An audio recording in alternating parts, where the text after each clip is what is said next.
The purpose of fluid power is to transmit power from one location to another. In the mid-1600s, Blaise Pascal, a French mathematician, made a very important contribution in the field of fluid motion. This contribution, known as Pascal's law, relates the transfer of pressure through a fluid. Pascal determined that a contained pressurized fluid will exert pressure equally in all directions.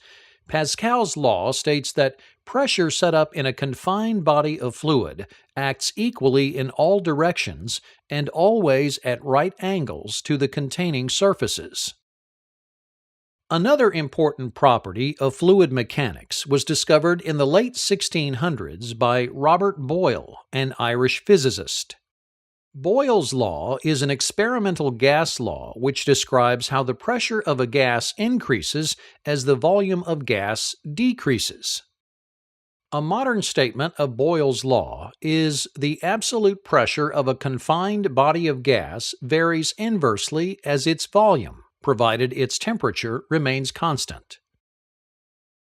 In a physical system, this means that as the volume decreases, the pressure increases.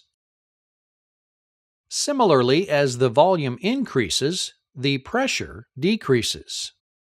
Boyle's law can be expressed mathematically as the pressure at state 1 times the volume at state 1 is equal to the pressure at state 2 times the volume at state 2.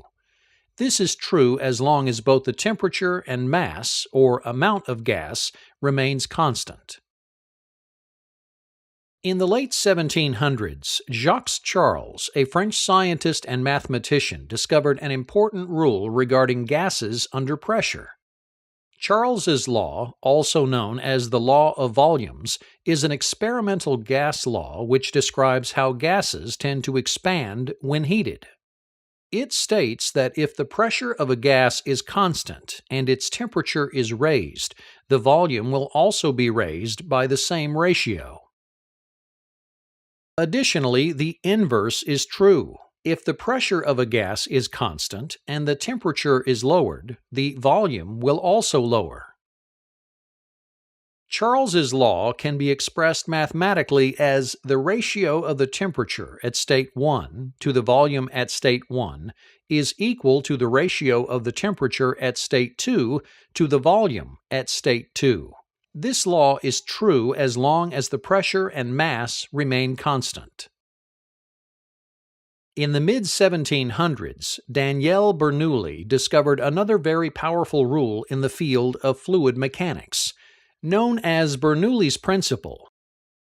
This rule is related to the theory of conservation of energy, which states that energy can neither be created or destroyed. In this fluid system, pressure is potential energy and fluid flow is kinetic energy.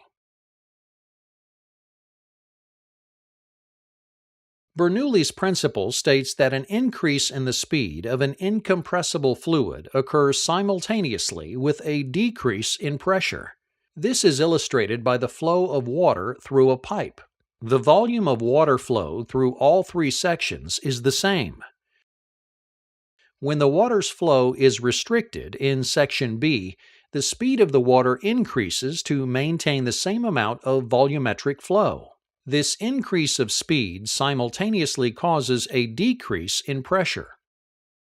When the flow of water reaches section C, the inverse occurs. The water flow decreases and the pressure increases.